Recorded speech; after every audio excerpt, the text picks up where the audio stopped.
What's going on, guys? Welcome to Everything Always. My name's Michael Roman. Now, while admittedly the Black Widow second trailer exclusive look was mostly recycled footage from the same scenes that we'd already seen in the first trailer, there was one Easter egg tucked into, well, Black Widow's jacket at first, in the kitchen scene for only a couple of frames. Early in the trailer and presumably early in the film, Nat pulls out what looks like what could be red liquid inside individual or conjoined vials, leaving us all to wonder what could this be, with the obvious first guess being Pym particles. But if that's the case, what would Black Widow have been doing with Pym particles after Civil War? Either way, there's three very clear answers as to what this could be and what it could mean for Black Widow. We're going to break them all down, but first, if you could grab the subscribe button. We're giving away 2 PlayStation 4 Pros, as well as a whole slew of other Marvel related stuff, including a limited edition Infinity Saga box set. All you have to do to be entered to win, hit the subscribe button, then hit the notification bell, leave a like and a comment on this video, and if you want, stick around to the end of the video. We'll get into all the giveaway stuff again there. Now, in case you haven't followed every interview Kevin Feige's given since Avengers Endgame like I have, he has said twice now and very distinctly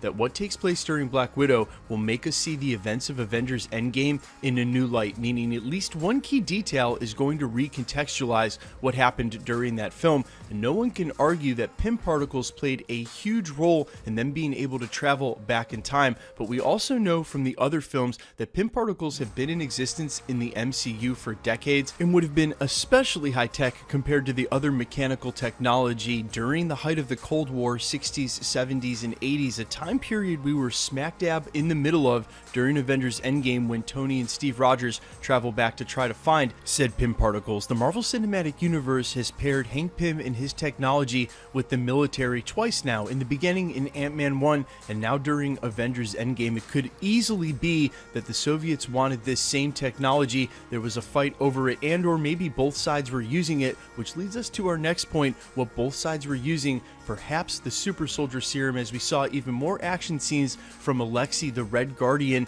You see here though that the super soldier serum, when shown to us first during the first Avenger Captain America, is very clearly blue. And yes, you could easily make the argument that they're using a different super soldier serum, it's their own formula and it's not the same color, but in film we usually use color to make visual cues. It would be sort of a faux pas for them to switch the colors. And speaking of switching the colors, this put me in mind of another blue vial that we saw in the post-credit scene for Captain Marvel pre-Avengers Endgame. These blue test tubes sure look a lot like the super soldier serum, but what would they have been doing with that with the Nick Fury pager? I argued at the time this looked more like Kree blood, making me wonder if the super soldier serum isn't in fact derived from Kree blood. But that probably would have meant that Steve Rogers bled blue when we've seen his blood plenty of times in the Marvel Cinematic Universe, and it is in fact not blue. Either way, before we escape down that tangent, if it's not Pym particles and it's not super soldier serum, then what could this mysterious red liquid or cartridge be? And it could be the fabled Fox charge. Now, in this movie, they're said to be looking for the MacGuffin Fox charge that's able to erase their identities, or at least take their identities out of the database that allows them to be trackable. That sounds like a lot of spy mumbo jumbo for a movie that I'm not really sure what direction they're headed in with that, and I'm certainly hoping it's not one of those obscure, unexplained plots. That's more for something like a USA daytime TV show than a Black Widow Marvel movie, but could be the case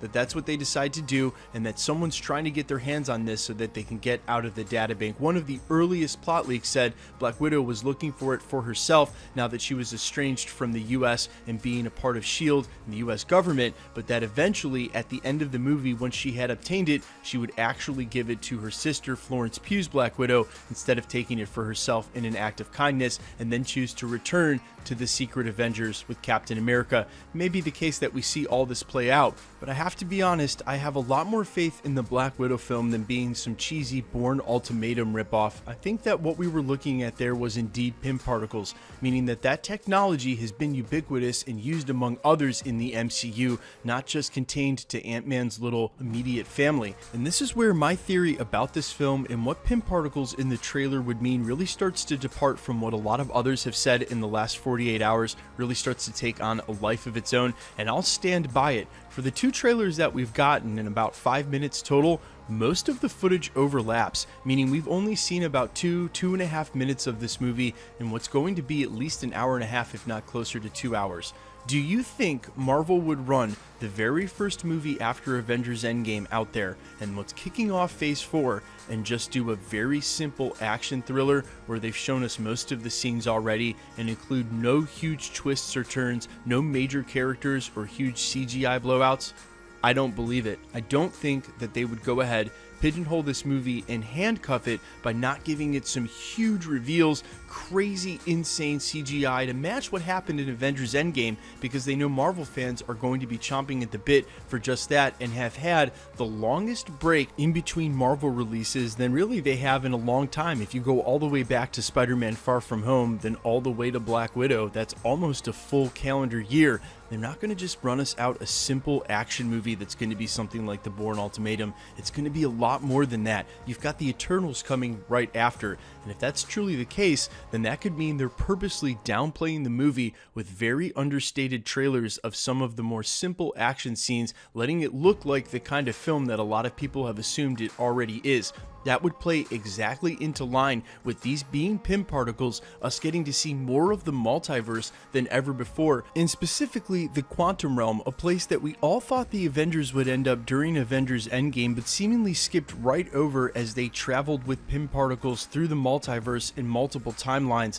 There is a completely untold story waiting for us down in the quantum realm with the quantum city we saw during Ant-Man and the Wasp that they never made good on. And trust me, I'm well aware that there are ton of properties that it would make way more sense to revisit the quantum realm in that are coming up right soon, namely WandaVision, Loki, Doctor Strange and the Multiverse of Madness. Take your pick. Black Widow seems the most unlikely of choices, but considering the trailers we've seen, that's exactly what they could be doing in misleading us. Maybe we won't go anywhere near the quantum realm, but as I was working on this video, and specifically the thumbnail that has those blown up cartridges, my girlfriend walked in the room, looked at them and said, "Oh, there's Pym particles in the Black Widow trailer." Sometimes, guys, you don't have to overthink it. She saw that one look and was able to tell what they are, and I'm pretty sure she's only seen the Marvel movies one time each. Yes, I'm definitely calling my girlfriend a casual, but I'm safe in the 7th minute of this video. She doesn't watch these anyway. And if these aren't Pym particles, then Marvel did a great job of making us think that they might be in just the short couple of frames that we got during the trailer. One final thought I'll leave you with: I've always had a hard time reconciling why Marvel would kick off their 4th phase with a lame duck movie, in the sense that Black Widow has already passed away and we already know where her story ends. I think that's why Kevin Feige has been eager to say that this movie would recontextualize Avengers Endgame as we know it, allow us to see some certain details in a new light. But I've also argued that it might not be the end for Natasha Romanoff, given A, the comic book precedent for things they've done with Black Widows in the past, but B, if you introduce the multiverse and the quantum realm, the infinite Avengers, the multiple numbers of Black Widows that could be out there, there's no telling exactly how they could play it, which means that Natasha Romanoff and specifically Scarlett Johansson might not be done in the MCU, which would make a lot more sense for this movie kicking off Phase 4 than if it truly is a lame duck movie after her death. Guys, let me know what you think in the comments about all of this. A, do you think there's any chance these are actually Pym particles?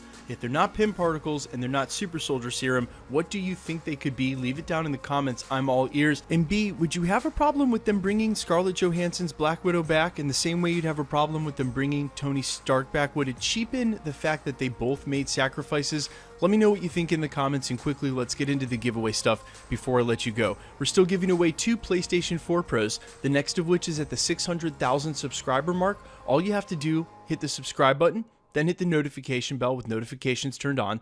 Leave a like and a comment on this video, because it's truly random. The more videos you like and comment on, the better chance you have of winning. If you've missed any of the past winners, for the PlayStation winner at the 550 mark, or the 2 at the 500,000 mark, or we just gave away a limited edition Infinity Saga box set on New Year's Eve. We have one more to give away here at the channel in a couple of months. If you want to be entered to win either of the prizes, the PlayStations, the limited box set, or any of the other prizes going forward here at the channel, all the same rules apply. Hit the subscribe button, then hit the notification bell with notifications turned on. Leave a like and a comment on this video, and because it's truly random, the more videos you like and comment on, the better chance you have of winning. All winners are announced at the end of videos. If you've missed the past winners, all you have to do, scroll back through the channel, look for that in the title, click on that link, scroll to the end of the video, you'll hear all the winners announced there. My name's Michael Roman, this is Everything Always. Guys, thanks so much for checking out the channel and helping me build what is becoming one of the fastest growing Marvel fan communities on YouTube or really any other platform. I cannot thank you enough from the bottom of my heart. Thanks for checking us out, stick around, we'll be posting again real soon.